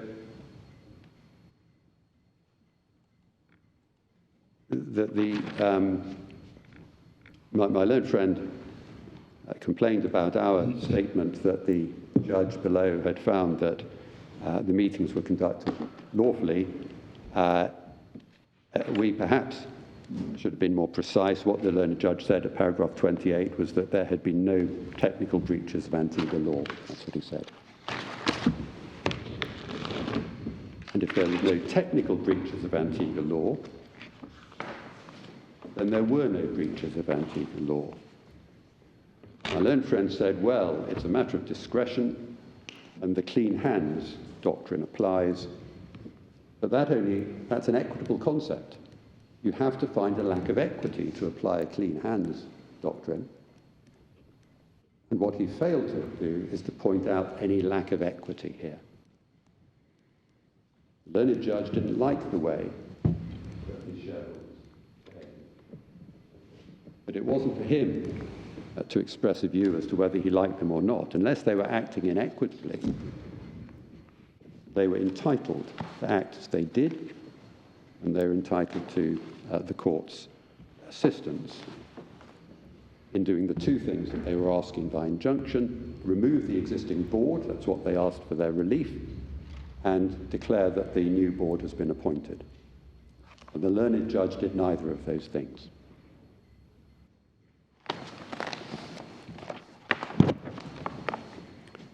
Well, very quickly, if I may, I'll move on to sections 161 and 163. My learned friend said that there was no, that we were under 161. Technically, there are two classes of shares in the company, although there's only one issued class of shares, as it happens. But in any event, given that the wording in 163(1)(b)(4) is inclusive, without prejudice to the generality of the foregoing, the same words must mean the same thing in each section. So far as the rights remaining the same is concerned, the question simply is this: inter se and as against the company, did the shareholders have the same rights as they did before the rights issue as they did afterwards? And clearly is not. The rights agreement. Incidentally, my learned friend said that the shareholders don't have the right to form a concert party. Now, that's not right. It's recognised in Section 123 of the Act, expressly recognised that shareholders can agree with each other how to vote. Sorry, which section? Section 123. Thank you. Page 55. A written agreement between two or more shareholders of a corporation may provide that in exercising voting rights, the shares held by them will be voted as provided in the agreement. Statutory provision for it. But quite apart from that, it's a property right. It is part of your right as a shareholder to consult with other shareholders and to agree with other shareholders. It's an inherent right because you have a right of property. You have a statutory right of property, and you can use that property as you wish. And if you are restrained from using that property as you wish, then that does impact upon your rights, not simply the enjoyment of those rights, but on the rights themselves. Then we come to the question of dividends. I should say, first of all, my learned friend says, well, if this is a good point, it would have been taken in Canada. If I may say so, there's always a point at which something is taken for the first time, and my lords are used to looking at cases that are overruled after 20, sometimes 30 years, where they have been considered to represent the law before them. So with respect, I don't think there's anything in that. So far as the dividends is concerned, our point was very straightforward. A dividend is a distribution of profit. That's what a dividend is. So when one gets to the arid question of whether it has to come out of realized profits or not, it's neither here nor there.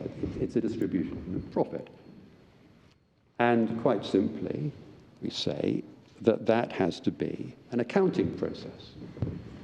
Because if you're not dividing your profits, if you say, this is my profit, and I'm dividing my profit, you're not dividing your profit, you're not paying a dividend.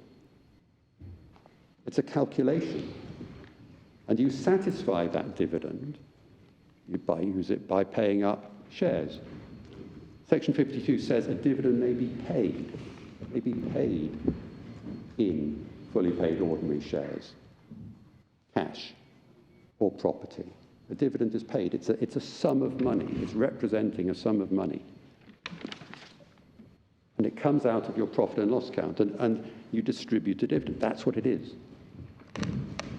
So, as I say, whether it's realized or unrealized doesn't matter. Of course it can't come out of unrealized profits, and of course it can't come out of capital, save with a special resolution, which you'd need to reduce capital. And the complaint here is quite simply nothing was paid at all. I was a little surprised that my learned friend said, well, the appellant in their case, which incidentally I wasn't permitted to run, was that the shares were of the requisite value, when in my learned friend's written case, he says the rights were worthless. So, as one can see, if you have nothing by way of dividend, then there is no distribution. There is no dividend because nothing is coming out of profits. And then two further points. One is this, that the way in which particularly Section 27, paragraph 27 of the rights agreement works, as we looked at. Do we have a page? At 560, is that the company can exchange the rights for fully paid shares.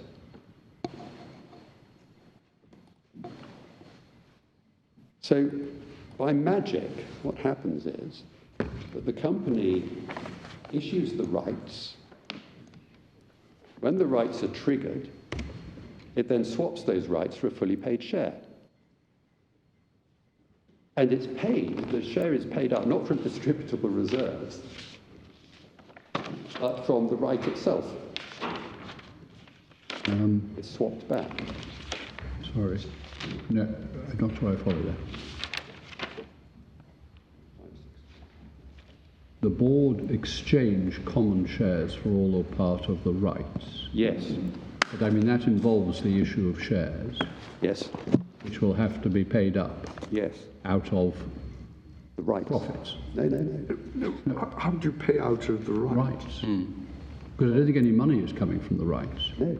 No, but the mechanics would have to be, wouldn't they, like a bonus issue. But, my lord, that's exactly what doesn't happen. Is that right?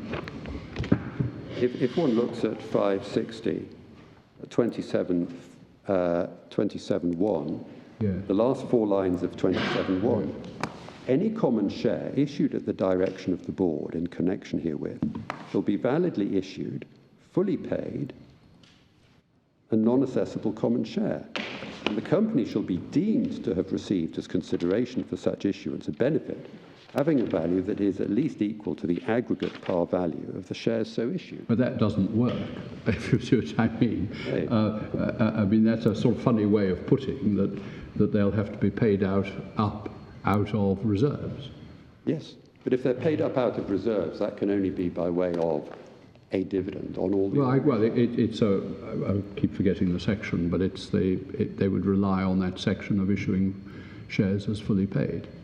Yes. Section 35, wasn't it? 35. Yes, but you can do that by way of dividend. Well, let's just, yes, Section 52. right. You can issue ordinary shares fully paid by way of dividend. Yeah. But what's happening here is that you declare a dividend, and then in respect of half the shareholders, you say that's it. Yes. You get nothing for your dividend. And in respect of the other half, you Yes. say you get a fully paid ordinary share. So I'm just getting 52 up again. A corporation may pay a dividend by issuing fully paid shares. Your point is, well, you can't pay a dividend to some but not all the members of the class. Yes, Or in that's this case, the common stockholders. contrary to the statute that my learned friend showed you earlier today. So what you've done, simply by, you can't pay a dividend directly by way of issuing fully paid ordinary shares to half the shareholders, not other. No, I follow that. So what the board has done has said, well, we put some rights in between that will give the shareholders the right to do that. Well, I mean, it would raise an important question, and no doubt there's extensive Canadian literature about it, about how that mechanic occurs. I suppose these things, as you say, they're there as a deterrent. They never normally never operate it. Well, my learned But I mean, on the fact without. But I think that the point Mr. Potts was making really derives out of 27.3 on that page, 536. What he submitted was that the notes created a contingent financial liability. Yes. So, my lord, what is happening is that by way of dividend, the company is creating a liability which it will then use to pay up bonus shares. Well, no, it's creating now, not necessarily. I mean, it's admittedly contingent, but it is subjecting itself to a liability under Section 27.3 in certain circumstances, actually to pay cash. Yes. So, I mean, obviously, a company can declare a dividend by assuming a liability. I mean, for example, a company could create loan stock. Yes. So it's not actually, at that point, it's not distributing any property of the company, but it's incurring a liability which, on maturity, will involve a distribution. My lord, that's accepted. But the same theory could be applied to a contingent liability. For example, you might have an insurance policy. So the company, by way of dividend, issues an insurance policy. And it might be a heavily contingent insurance policy, which might be valued because it's a low contingency at a fairly small sum, £100, let's say. but you'd have to have distributable profits of £100. Yes, you'd have to have distributable profit. But, I mean, the assumption of a liability by a company is capable of being a dividend. My lord, it is. And if the company were to issue loan stock Yeah. of £100, it could issue it one to every member. Yes. What the company is doing here is issuing an instrument by which it's not giving £100 to every member. It's going to give £1,000 to some members and nothing to others. But it gives rights. Every member gets one of these rights, don't One of these rights, it's a lottery, if you like. But when exercised, I mean, that's the sort of other part of your case. But just on this point, which is on whether this is capable of being a dividend, Yes. all I'm suggesting is that the creation of a liability, even a contingent one, is capable of being a dividend. My lord, I accept that as a matter of principle, but you must have a dividend that comes out of distributable. Well, I agree. Sorry, that Well, comes out of you profits. mentioned there's an accounting issue here, which of course there is, which would require the company to value the liability it's incurred. Well, it has to And be. so its accounts would, I mean, it might be a very low figure that was put on it, but a value would have to be put on it, and there would have to be a deduction from P&L as a result. Yes, the difficulty, of course, is that the deduction from P&L in a very small amount is the company insuring itself. You talk about distributing an insurance policy. Here, the company is the insurer. So there is a pot.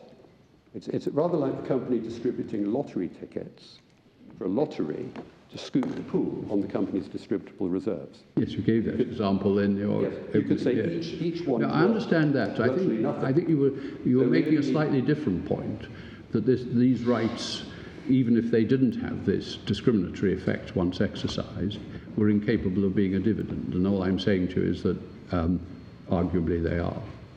Yes. My lord, I see that. I say you have to look through the rights and say it cannot be the case that the company can issue a series of rights of nominal value, deduct $1 from its distributable reserves, and then find that it has to pay up on behalf, as against some shareholders, out of distributable reserves, some huge figure. Yep. Where is that liability on its balance sheet? The liability is only a liability in the total sum that has come from distributable reserves. That's the accounting maneuver. So when that liability comes in, it isn't the liability that has been distributed to the members. It's a different liability. And there's nowhere for that to be paid out from. So, my lord, it with respect, I understand and agree that a liability can be used, but that's not the way in which this is done. And then very finally, on my learned friend's last point, well, never mind, because we've got the power to issue options in any case. They didn't. And if they had done, then the question of, if they hadn't issued a dividend, how else would they have got these rights to the shareholders? And that's really the issue. It's all very well saying we've got a power to issue options. But how's that going to be done? By contract, by deed, by trust? And they're exercising a different power. If I might say, be permitted to use the expression, the proper purpose rule would have to be examined in relation to that power. But I suppose, on the assumption that the rights do create some contingent liability, necessarily it's a distribution. Well, Because it's the conferring by the company of a benefit on the members as members. yes. Absolutely. Okay.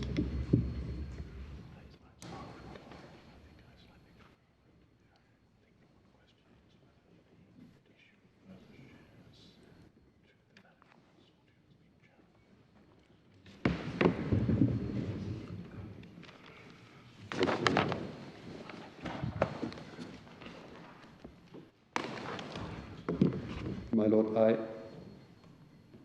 I've just been told that there is some evidence of why the outcome was rejected.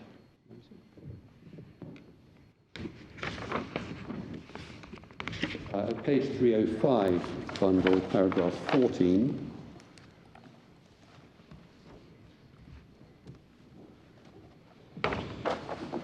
What are we looking at here? This is the affidavit from the company's secretary who was at the meeting.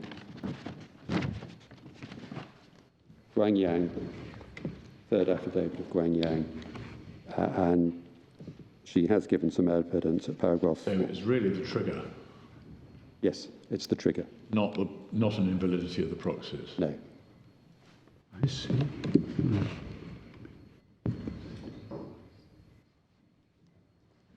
Yes. In fact, it is worth mentioning that I think, as appears in the judgment, the proxy issue was only raised just before the trial, and the learned judge had to decide whether he was going to allow that to be heard. So it was that late that the proxy issue came up. So it was never even addressed prior to just before the trial. This is the Regulation 15 point, you mean? Or? Yes, Yeah. Regulation 15 point. It came on. So the company believes that there had been a trigger and the dilution had occurred at a stage when the exchange had not taken place. Yes, Yes. yes. That's why, that was the reason given. Not sure how that works. No. That's for Delaware to sort out. Well, with respect, whether the trigger has been pulled is for Delaware to sort out. Yeah. I thought the consequences were as well subject to the issue about whether it's a valid agreement under Antigua law. Yes, but the question of whether the votes at a general meeting are affected is a matter of Antigua law. Yeah. And the problem is, as a matter of Antigua law, you can't vote shares that haven't been issued. Exactly. Yes, but it was the retrospectivity that was concerning me. Yes. Well, quite. Yeah, well, quite. I mean, if I may say so, it's a straightforward point. But anyway, that was the basis on which the board decided that the meeting was invalidly held. I've got one question, Stuart. Yes. You said that the possibility was that the original inclination of your side to seek another meeting cooled when the company issued further shares to the, what you call them, variously called management or the management consortium. Yes. Has that issue itself separately been challenged? No. Not that I'm aware of. No. And therefore I assume that you're no more enthusiastic for a further meeting now than you were then. Unless it was by reference to the Unless it record. would be a sort of historic one. Unless the record date be the same. That isn't as difficult as it sounds because the shares have been suspended on NASDAQ for the past 5 years or so. Yeah.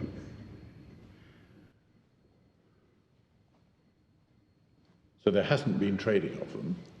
Well, there might have been, but there haven't been. There will have been trading of a them. period of trading between the AGM and the suspension, which I think was perhaps a year later, but When was the suspension?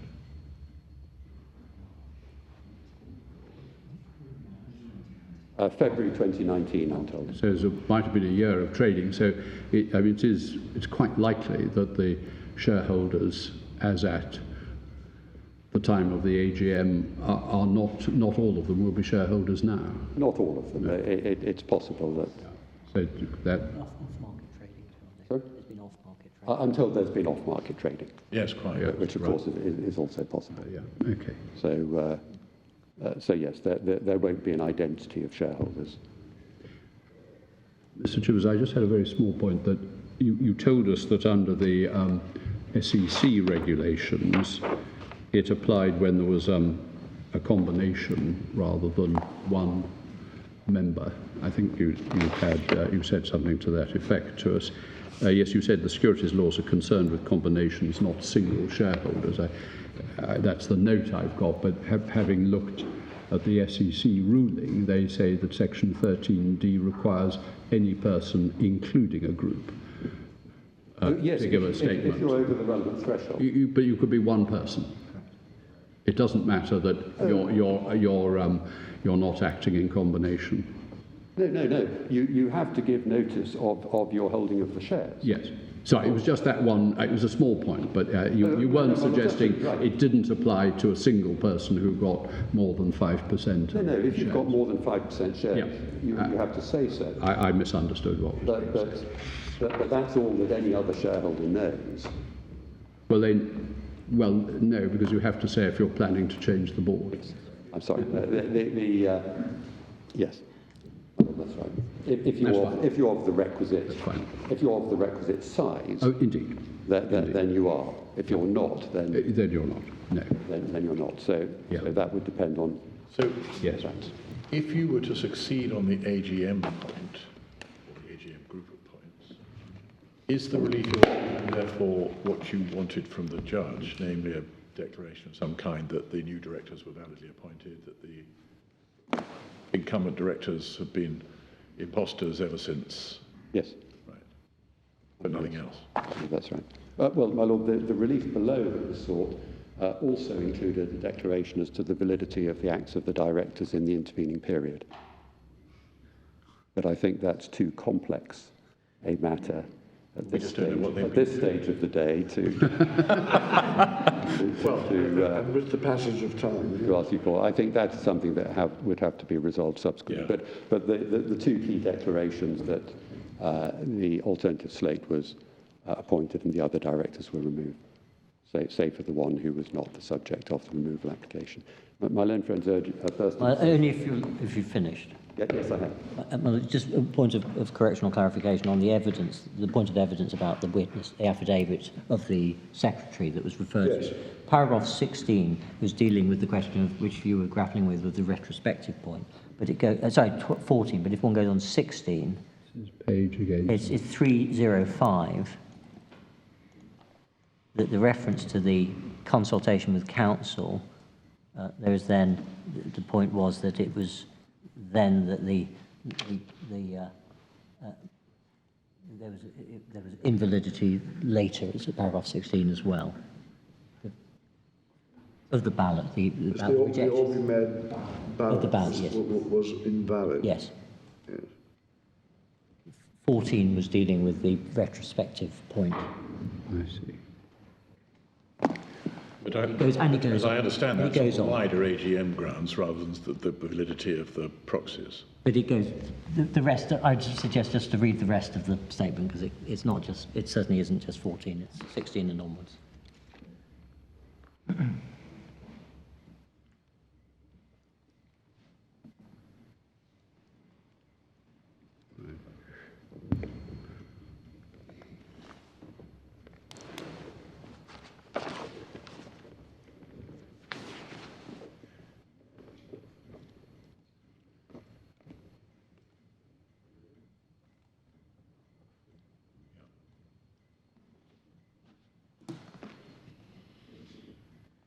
Yes, it's not. It's talking about the Orbimed ballot rather than the proxy necessarily. Is that right? Yes, but there's the rest of there's a discussion of all sorts of other matters thereafter. Well, is there a discussion of the proxies, or was that just not something that featured at all?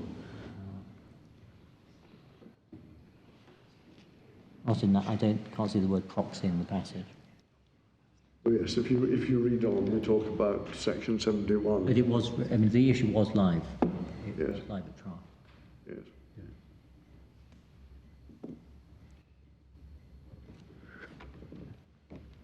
Yes, thank you very much. Thank you for that.